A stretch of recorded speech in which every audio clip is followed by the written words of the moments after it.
I want to say over as Fasemis, but before I start saying, I want to just give a little introduction about the greatness of what I see in this Fasemis.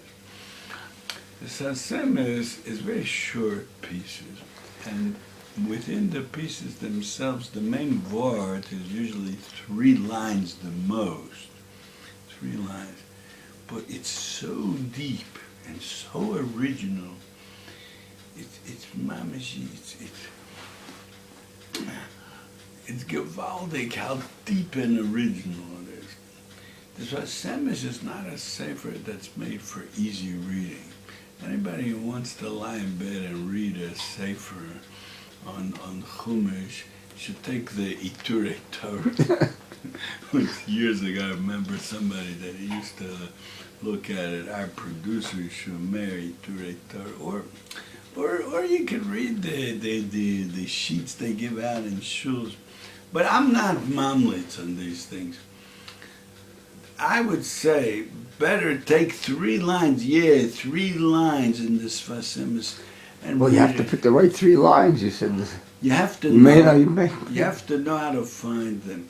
It's not that hard. I mean, you just read through the whole piece. The piece itself is 20 lines usually. But you find the 3 lines that are the main word, because a lot of times it's hard to understand all of them. But the main word you can find in 3 lines usually.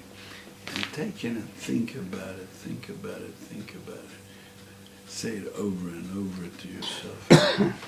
All of a sudden you see it's a new understanding, a new look. We would never think of such a thing.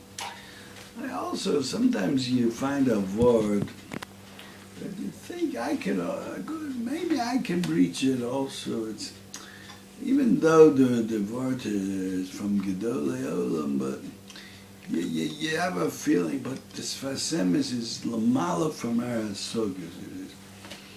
That's what I feel, but I'm not saying I'm Chas v'Shalom. I don't want to be Mamayat to the godless of any other Gedolei Olam, but right now we're just talking about this Fasemis. So,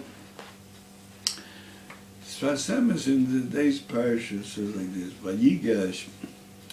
Pasuk says Yehuda was talking to Yosef and was giving him a whole talk about why we can't leave Binyamin here, because the father will see that Binyamin is not here. He's Gavoya Kirosha Ki'ena Nar Vomeis.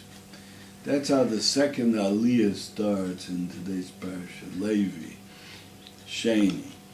It starts V'hoya Kirosha Ki'ena Nar Vomeis. Now, Reb Shlomo Fisher, every year he used to tell me, we had a minyan. I used to daven in a minyan. Brother of the legendary Rabbi Yisrael Yankel Fisher. His brother. So he used to say, don't finish the first aliyah over there, because you can't start the second aliyah with V'hoya Kirosu Ke'ena Nar V'mei. Just like you're not Messiah B'dovara, so you're also not Poseach B'dovara. Well, that's a new halacha. No, he says that. He says, Shlomo Fisher. Maybe it says someplace. I don't know. No, it's you're a hasaga. You're also not posech b'dovara. So how can you start the aliyah? Yeah, how can you be like all of Klal Yisrael? What is this? Yeah, get his birthday. These aliyahs were made by, now in the Ma'aser Rav of the Grove. So it says that you shouldn't be, you don't have to be Messiah like what's Nirsham B'chumoshim. Only end where it finishes Einya, where it starts Einya. And these aliyahs that we have nowadays, they were made by Balkaris. 11:45. We're not Talmidei Chachamim, and they made aliyahs. And you see it that many times the aliyahs that are printed in the Chumash and the Mamish end in the middle of Einyan, start in the middle of Einyan. No. Like over here, the whole long Aricha that Yehuda was talking to Yosef. In the middle they stop an afsho, kshura b'nafsho. Then a new aliyah. Hoya kirotz. But it's mamish. It's one thing. Why should you stop in the middle? What a thing to finish on. Nafsho, kashur, banafsho. Yeah, I it's can understand beautiful. that. It is beautiful. You should know I'm against this stuff, Shlomo The Fisher. second aliyah. Hoya kirotz can have a mace to start off with over. So every year he told me not to finish the aliyah like it says. Not to be like Klal Yisrael. Okay. Anyway, so let's If go all back. of the Jews do it, even lo Nevi'im and B'nai Nevi'im, man. Okay, good. I hear you.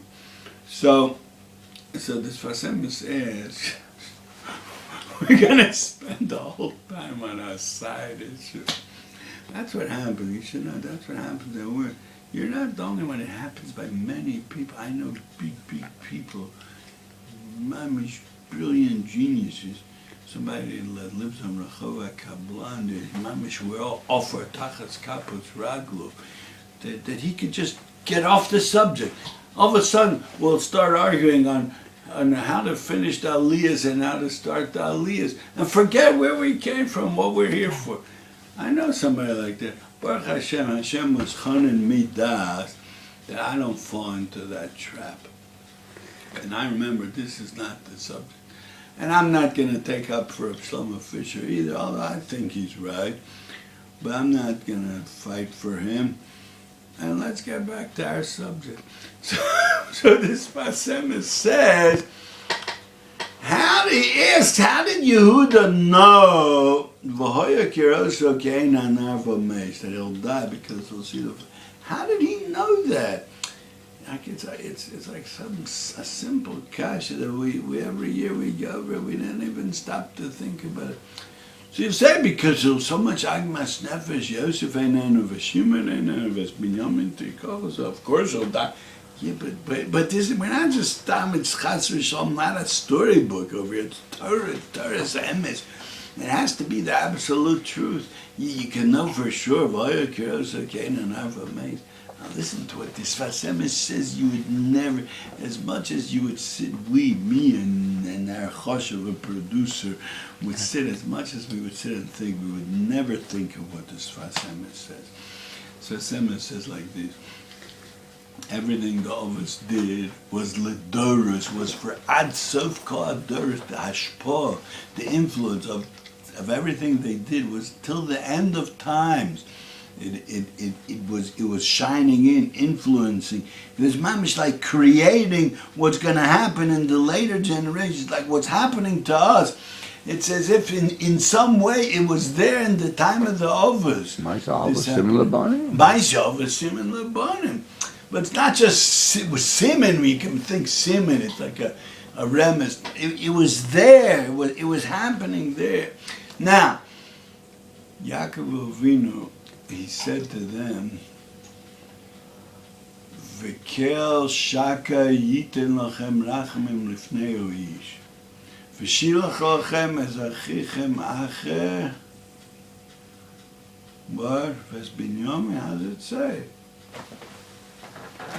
It was in last week's parsha. V'shilach lachem. That you'll, the v'shilach ez achichem acher ves Binyamin. He said, okay. He said, I agree that I'll send Binyamin down. But he said, well, once he goes down, you need Racham. So what's going to be? V'kel Shaka, Yiten l'chashin dalid yud. The Shem Shaka, you don't find it. For very few places do you find this Shem. He should send you Rachamim Lifnei Oish, and he'll send you back the Achichem Acher, which is Shimon, and Rashi says it's Meramazon Yosef, Ves Binyamin. So Rashi says, Kel Shakai. What's the name Shakai? Miloshin Dai. Misha Omar Lo Lomo Dai, Yomar Lo Tzarosai Dai. So it says Tzar. Enough tzars. I can't let this happen that Binyamin should stay there in Mitzrayim. Yomar l'tzaros I die. This tzara of Binyamin staying there, this is die. Enough. This shouldn't happen. So he says, why? Because I had already enough tzars.